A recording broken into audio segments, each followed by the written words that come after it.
Obsessives, and welcome back to another edition of the Comic Obsessive. I'm Jason Dehart, I'm Adam Piles. and we are excited to be unthawed from the carbonite. I'm mixing metaphors here. We've been in the Arctic the past few months, but glad to be back and talking about a character that is very near and dear to both of our hearts on this episode. And I believe this is episode 27 of the Comic Obsessive. 27. Let's hope it's not the Rockstar 27 curse, right? A Yeah, lot of yeah. yeah. Let's not go down that road. I am Uh, not getting on a plane after this show. I will tell right. you that. Okay. All right. No Buddy Holly. Nope. Um, all right. Well, yeah, this is Captain America number 255. I think this was a me pick, right? That was a you pick. Yep. Yep. This issue. Let's see. Let's go and do credits. You're always so good about doing credits, like who did what and giving credit to everybody. We So, try. We try. yeah, I can go ahead and start with that. Roger Stern wrote it. John Byrne drew it. Joe Rosen lettered it. Bob Sharen colored it. Jim Salicrup edited it. Jim Shooter edited it and chiefed. I don't think that worked, but it also Yeah, says, I'm not sure how that works. yeah. There's also a credit to Joe Rubinstein as inker. So, which is interesting since it says John Byrne artist, but then it says special thanks to Joe Rubinstein. So maybe he kind of pitched in to finish it out. But yeah, so this was an anniversary issue for Captain America. And in this anniversary issue, the special 40th anniversary, it's his origin. It's where he came from. And this is where I learned the origin of Captain America. I wasn't buying comics in 1981 when it came out, but my school library had these books. It had four of these books. I think there were just four made, and they were obviously kind of geared towards kids. Mm-hmm, And mm-hmm. one was the FF, one was Cap, one was Spider-Man, and one was Hulk. And the Cap issue or Cap book had this reprinted in it. And so this was my um, introduction to the origin of Captain America. And instead of going through it, page by page, I can really say, honestly, it's just really close to the movie. Yeah. There's a couple of differences. You get to see a little bit about his mother, how she passed away and kind of left him on his own, but he still had that desire, that drive to serve and go and fight in World War II. And they even said, which was a little surprising. I thought in the movie, I thought they would veer away from this, the Vita rays, I think is what they called it in here and in the movie. And so he drinks the serum instead of, being inside that huge kind of like casket thing where he gets injected with it.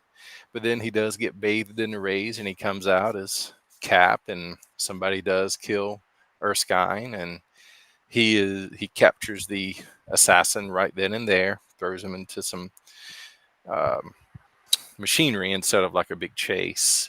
But then you see him train. You see him train to fight and train for strategy. He comes out first with the triangle shield.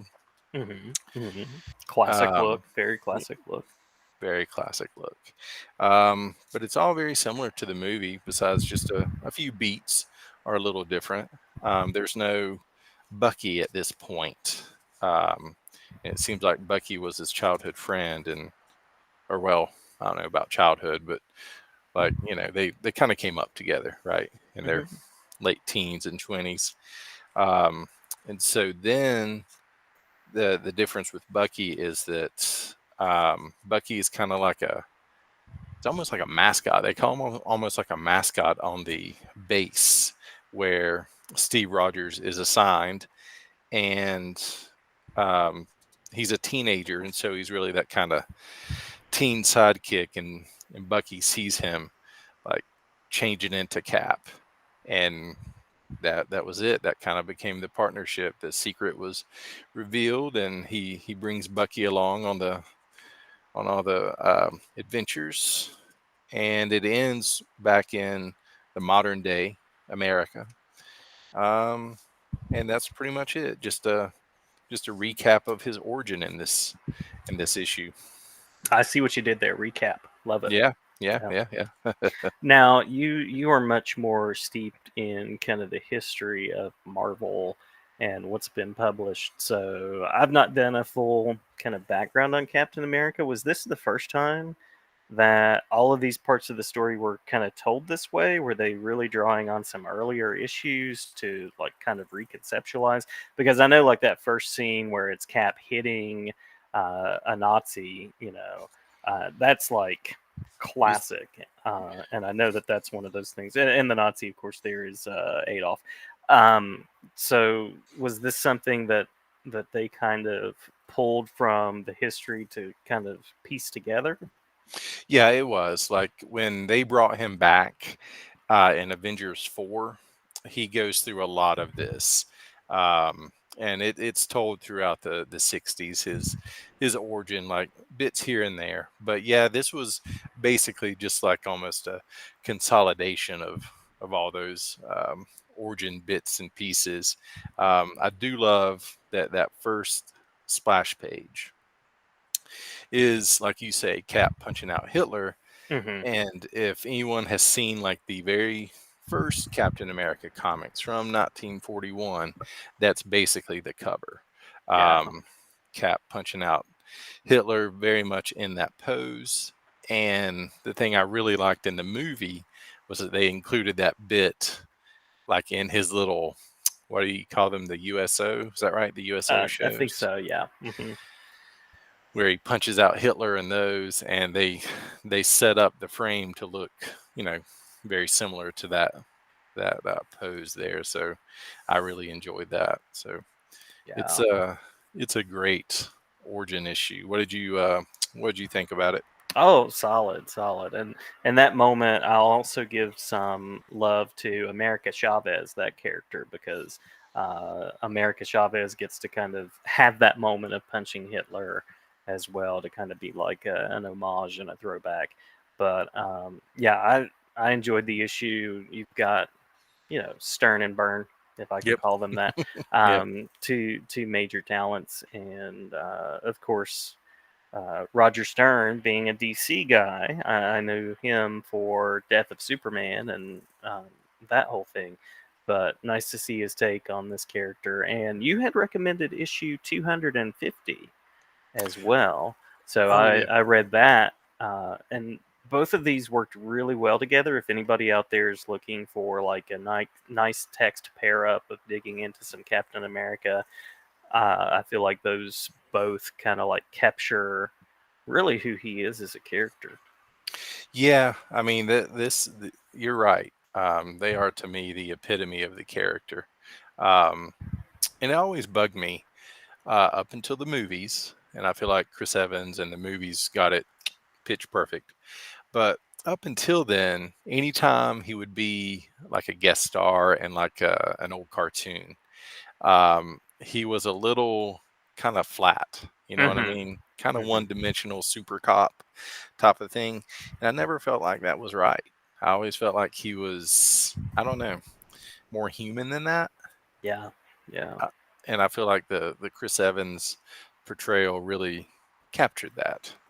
Um, but the Roger Stern and John Byrne team, they were not on Cap very long, which such a shame yeah, because I think they could have written and drawn some, crafted some incredible stories. But there was some kind of editorial thing. Um, they just didn't stick around on it very long at all. Like less than a year, I think. huh. Yeah. Interesting, interesting. I was trying to kind of piece together before our episode how I got introduced to Captain America, and I want to say I know that J.D. Salinger's son is back there somewhere in my history with the Yes. character because Yes. there was the early '90s movie. I know that Yeah. Secret Wars was there, with the action figure at least that I was able to discover, and probably some West Coast Avengers. But there was an issue. of Captain America where it was like House of Clay or something like that. I don't know if you know that particular one, but he was kind of teamed up with Thor, and that's Okay, probably yes. the earliest, yeah, the earliest that I remember finding him in a comic. Although memory might be a little bit faulty. Yeah, I know that issue. That was like maybe in the late 300s or early 400s, where they're fighting like some kind of big gooey pale clay thing, right? Yeah, Yeah, yeah. And I think it was even the Eric Masterson Thor, yeah, I if think that's memory right. serves. Yeah. Yeah. Um, I also wonder, like, when John Byrne was able to sleep and eat, because he was doing X-Men. He did a run on Cap here, and then he went right into Fantastic Four. He started with some Marvel team up and some Iron Fist. I mean, he was everywhere in the late 70s and the early 80s of Marvel. Yeah, yeah. Well, and of course, I brought the special issue. That issue number was 395. Is the one that I was trying to Yep. remember there. With I think that character is called like Doughboy or Yep. something like that. The house Hmm. that dripped dough, which Yeah. David Pepos brought back for his Punisher Oh, series. He really? brought back the Doughboy. Yes, he did. Um, Interesting. but in addition, I brought along for our viewing audience out there on our audio podcast the Batman and Captain America crossover from the Elseworlds, which I just recently discovered at, I guess it's my LCS. Uh, Yeah. Yeah. yeah, uh, yeah, Hero Clash, and so discovered this again. And John Byrne was the writer and artist, and I just been kind of looking through this and thinking about our upcoming conversation about Captain America, and just really loving the landscapes, loving the details that he put in. There's a scene where he's like Captain America is fighting this huge rolling Nazi steam machine kind of thing, Right. Yeah. and I don't even know. Like, speaking of not sleeping, how you go about creating something with that much detail. It's really impressive. Yeah. I remember that too. I think, what was that, about 97? Is that right? When that That came sounds out? about right. Yeah, I will check the publication. It was 96, so right there. Yeah. 96. Yeah. I remember when that one came out. I was old enough to buy that one when it came out, because it was John Byrne doing Captain America again. I had to sample that. hmm That was some good stuff. Also, in that book, that I said reprinted this 255. It also reprinted another very important issue in terms of like who Cap was, because that was the point of the book. It was a Jack Kirby Stan Lee Cap comic, where the Red Skull had the cosmic cube. hmm Um, in the movies they called it the Tesseract, but it was the cosmic cube in the comics. And in this, it's just Cap versus the Skull, and it's basically like Skull is just doing whatever he wants with Cap. You know what I mean? Just because he's no um, he's no real challenge with all that power at his disposal. And I remember at one point, and it's this very, very Jack Kirby splash page, where the Red Skull creates this golden armor for himself, um, almost like King Arthur type armor, hmm not like Iron Man type armor. And the odds are just so completely stacked against Cap. And that was one of the first times I saw like what Cap was supposed to be, with his determination and his unyielding, uh, just how much willpower he has as a character. And of course, Cap overcame him and was able to beat him, and it was uh, it was a very it was a very seminal work for Cap, and it was a great one to read with this. Um, let's talk about the cover though for a second. hmm I am not the biggest fan of that cover for some reason. Go ahead. Yeah. Oh no, I was just listening, but it's very throwbacky, I guess. And you were talking about kind of the minimal role of Bucky, uh, kind of misleading in a way to have him kind of center stage like that. Yeah, and just like the overall design of it. And when I looked at it, it was a little surprising to see that, oh, that was Frank Miller. Oh, Yeah, that must have been because that the cat face did not look like a John Byrne cat face. And so when I finally took the time to look, I see that it's got a Frank Miller and probably, I don't know if that's supposed to be Joe Rubinstein. I doubt. probably so. Yeah, yeah, because they worked together some, didn't they? Frank Yeah, Miller and yeah. Rubinstein. And Rubinstein has a isn't he known as like the guy that can come in and basically imitate the style and sort of really be flexible in his approach to. I know that's his like inking philosophy is he's there to sort of like highlight what the penciler's doing instead of creating over. Right. Yeah. Yeah. I think you're right. But anyway, just to be such a, in my opinion, just a great issue. I just feel like the cover doesn't do it justice, even though it's trying really hard.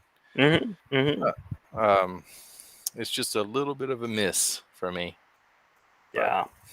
I feel like I've talked and talked about this. So what do you have to say about it?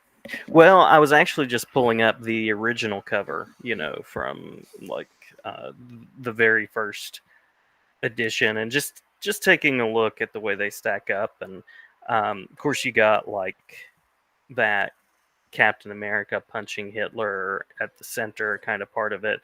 Um, Interestingly enough, the background image on the original is different. Our one of my favorite villains, the Red Skull, is of course the Shout Out, but it's something else on the original. It's a U.S.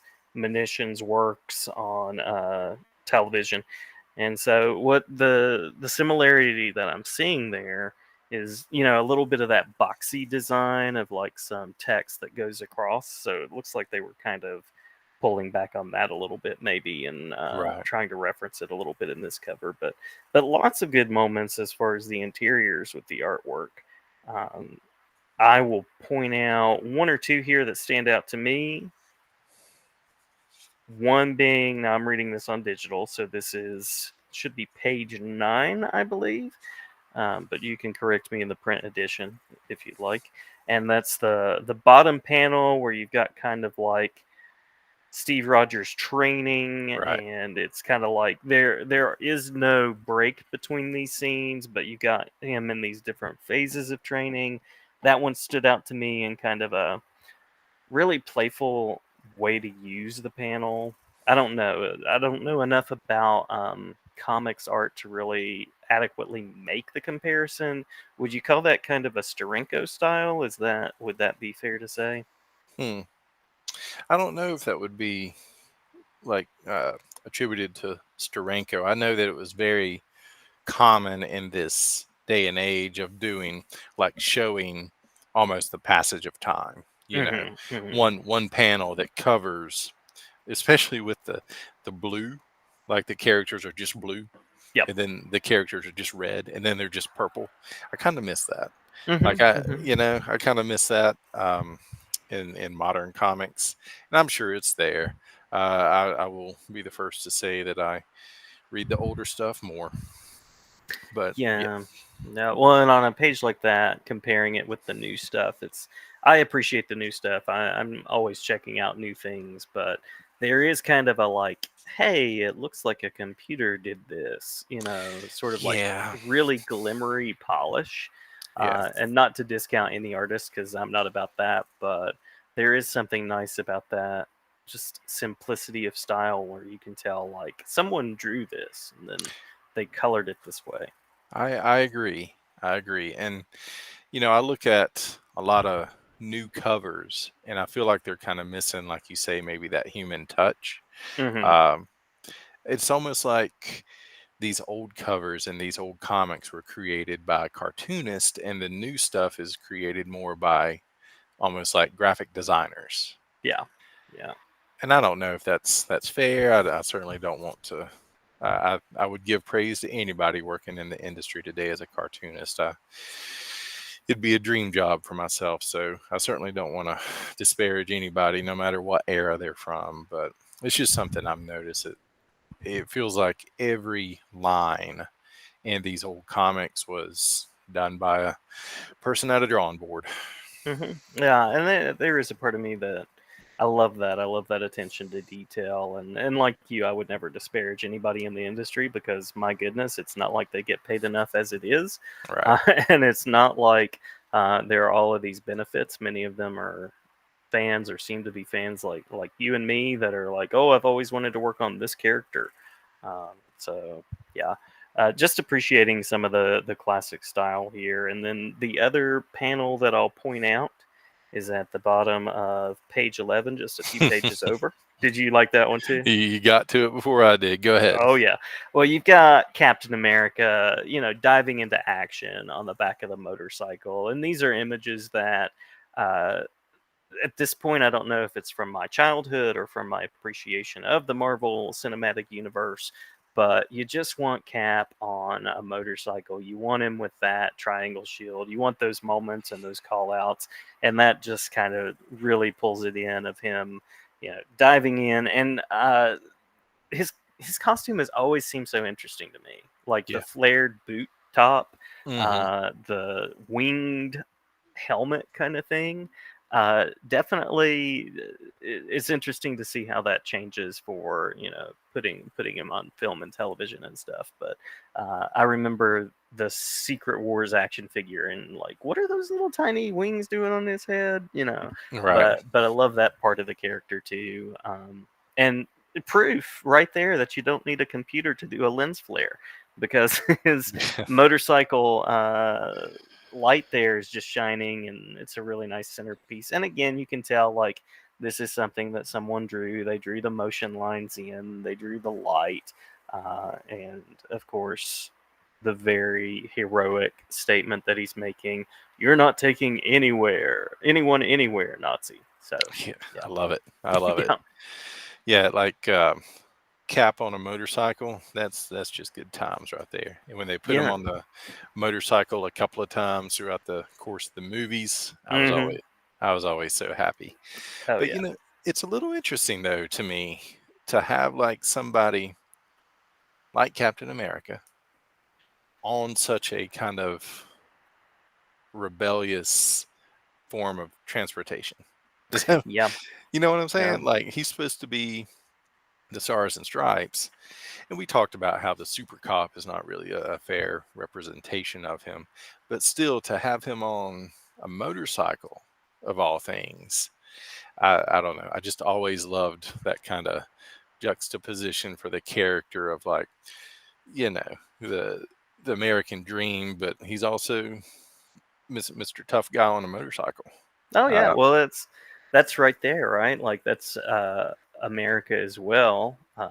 You've got like the tried and true, the um, standing by your beliefs, but let us not forget the American Revolution in 1977 and the we're not gonna take it anymore kind of thing too. Don't make me sing Hamilton. I'll be glad to sing okay. Hamilton.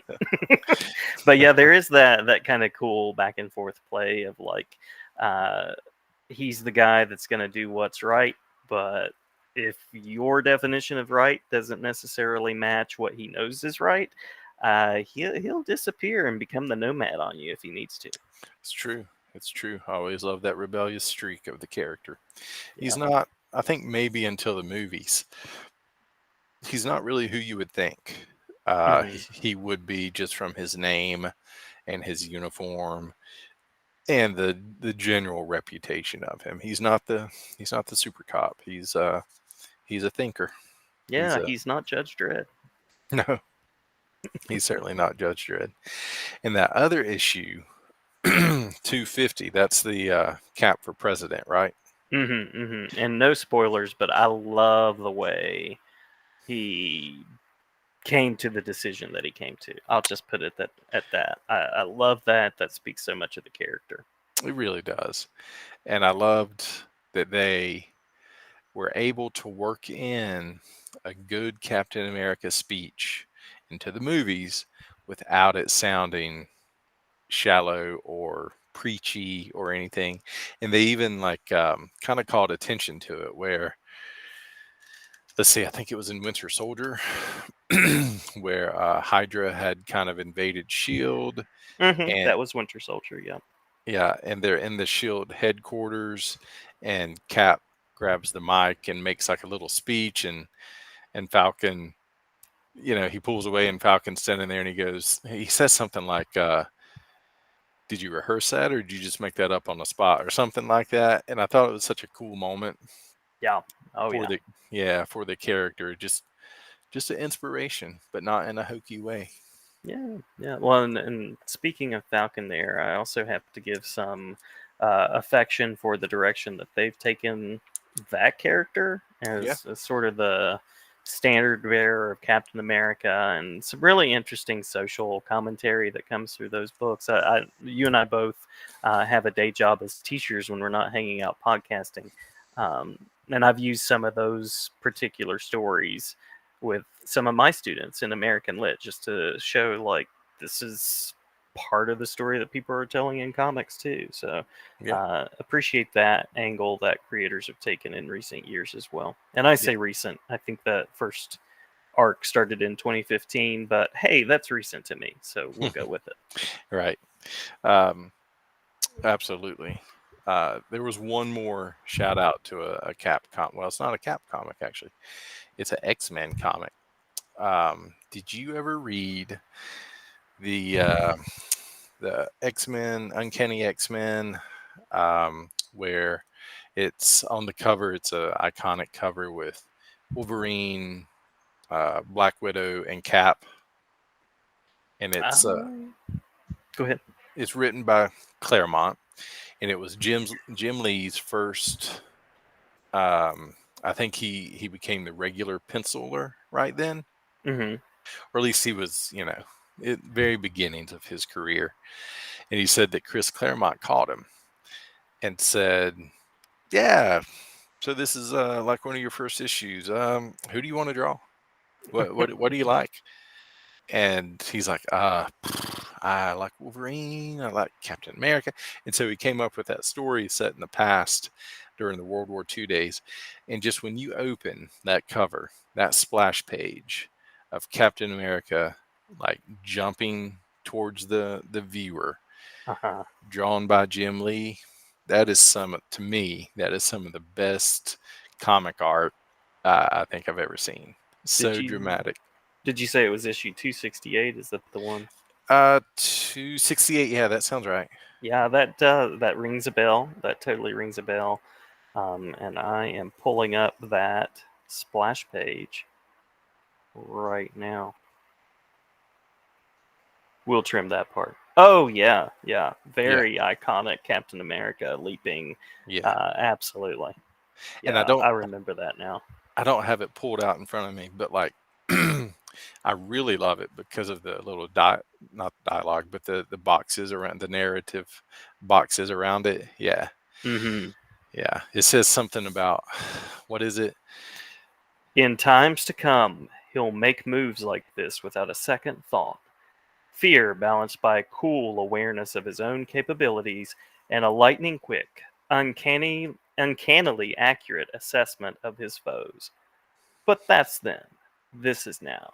And the thought bubbling treacherously across the base of Steve Rogers' skull as he launches himself into the face of what for anyone else would be certain death is how he could have been dunce enough, is that right? I guess so. I, To willingly volunteer to take on the mantle of the Star Spangled Sentinel of Liberty, Captain America. I love that. I love that so much. I need to The start working that into my bios, something like that. I was gonna say I've actually said the exact same thing about you, Aw, as a aw. teacher. Yep, yep. Um, but like, quite honestly, if somebody wanted me to speak to like the seminal Captain America works, it would be 255. Mhm. Mhm. It would be the Jack Kirby Stan Lee where he takes on the skull, and then those couple of pages right there. I think that's just it really sums up the character in such a classic, cool way. Absolutely. I have to agree. And there's been a lot published. There's been a lot of stuff in the Captain America world, but those definitely stand up and speak to the character. I also love those parts in issue 250 where you get like the reactions of the other heroes. I Yeah, love when like Daredevil or Spider-Man or Beast shows up in somebody else's book, and I love those moments as a kid because I was like, "Oh, they are friends. yeah, They get to play together." yeah, Absolutely. yeah. I love that page too where he goes to Avengers Mansion. It was a mansion. It wasn't a tower at that point. Hmm. And like all the different Avengers are giving him advice, and just like Cap's reaction in the little corner of each of those panels. I don't know. I just thought it was great characterization and just very, very fun comics, basically. It's what it's all about. That is Good, what it's all about. good stuff. Good stuff. I could go on and on about Captain America. And honestly, I would say from, those first 10 years, the whole Infinity saga of the movies, Infinity Stone saga, Hmm. um, Cap is my favorite. Oh, definitely. Yeah. Yeah. Yep. I was skeptical at first because when they first cast Chris Evans, I was like, "Oh, Human Torch, okay," Right. and I was like, "Oh," but then he pulled it off, and of course the part I think you and I have talked about this, the moment where he jumps on the dummy grenade Yeah. in the film, it's like there he is. That's the ethic, the ethos of the character, right there in a scene, right there for you. Yep. A couple of other moments in that movie, and I hope I haven't mentioned this in a other podcast, but where Erskine, you know, comes out for the first time and says, I'm not going to try a German accent, but why do you want to go kill Nazis? And he Hmm. says, I don't want to kill anybody. I just don't like bullies. Hmm. Hmm. I I was like, okay, he's got my attention now. Let's see how this plays out. And then I think I have mentioned this in another podcast, but where he says, the Red Skull looks at him and says, "What makes you so special?" I'm like, okay, here probably comes the super cop speech. Right. Uh, but instead he says, "Nothing. I'm just a kid from Brooklyn," or Yeah. something like that. And I was like, okay, you got me, Chris Evans. Yeah. You got me. Totally. Uh, Totally. yeah, Yeah. good stuff. I'll also mention, in addition to the Red Skull being one of my favorite ever Marvel villains, Hmm. Crossbones. Yeah, Very cool, interesting character. I mean, Captain America doesn't have like the Batman level rogues gallery or the Spider-Man no, level rogues gallery, but those two characters, I don't think Marvel Comics would be quite the same without them. I agree. And I think it was Ron Lim who drew him for the first time. And Jason, where will we get to see Ron Lim this coming weekend? That's going to be Heroes Con. That'll Yep, be year 42 of Heroes Con. Is that right? I think that's right. Yeah, I think 42. that's right. Yeah. Heroes Uh, Con and I are about the same age. yeah, yeah. Um, yeah, so I can't wait to see Ron Lim. He did that a big era with Red Skull and Crossbones. So um, it'll be a quite the honor to get to meet him and say hello. Absolutely, absolutely, and looking forward to Heroes Con as it gets closer every day. I am getting more and more excited about it. I know it's like Christmas. It is. It It is. it is like kids a lot of times can't sleep on Christmas Eve. Mm-hmm. I can't sleep on Heroes Con Eve. I'm like, I mean, like, how long will the lines be? Right. What goodies will be there? What will I say when I get to meet Ron Lim, Yes. or Stephen Platt, or whoever? Will the So Blue Beetle Super Powers action figure be there at some vendor? yeah, are you looking for that one? I want to see it. I want to see it up close in person. I've seen it online. I want to meet that one in person. I mean, I might have it sitting over there on the shelf. Oh, nice, nice, Yeah, nice. Yeah, I'm not gonna lie, it's pretty awesome. it's classic.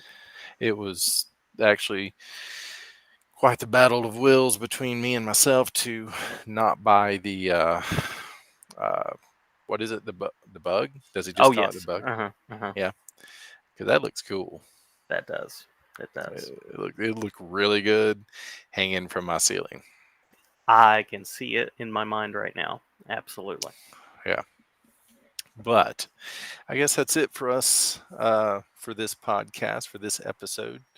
What do we got to look forward to, Jason? What's on the horizon for us? Something a little bit different. Now, a couple of episodes ago, we read Suicide Squad. This episode, we focused on Captain America. I wanted to give some love to some of the creators that are out there in some other spaces outside of DC and Marvel. And of course, this is a person that has worked in DC and Marvel and has done some really amazing stuff the past couple of years. But we are going to be reading a book by none other than Daniel Warren Johnson. I'll be sharing the story of how I became acquainted with his work when I was doing a research project. And I was like, oh, who's that? Oh, that's cool.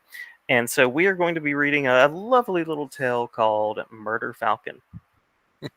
It's got a great name. It really does. Almost as good as Space Mullet. Yep. Almost as good as Space Mullet. I Yep. mean, the guy, I don't want to say too much yet because we have a full episode coming up, but just a rock star of creativity and someone that I've met in person at Heroes Con. I've watched him take the time to slap on multiple layers of ink on people's books, which leads me to the idea that based on our interaction, seems like a decent person as well. Seems to be a Well, kind soul. yeah, I'll be interested to see what his line is like this year because Transformers has come out, and Mm-hmm. I think it was a pretty big hit this past year since the last Heroes Con. Yes. Was his line huge last year? He's always steady. He is always steady. It's not Claremont, Right. but he's always steady. I always have to wait to talk to him, and we'll see what the lines are like. I'd love to stop by and let him know that we're reading one of his books for the next show and say hello to him. He did a Kelly Jones Batman for me, a Kelly Jones style Batman That's sketch. cool. So yeah, yeah. That's cool. All right. Well, I guess the best thing to do right now would be to say stay obsessive and have a good night. Yeah, good night, good summer. We shall be back in the summer talking Murder Falcon, and hope everybody out there stays obsessive. All right.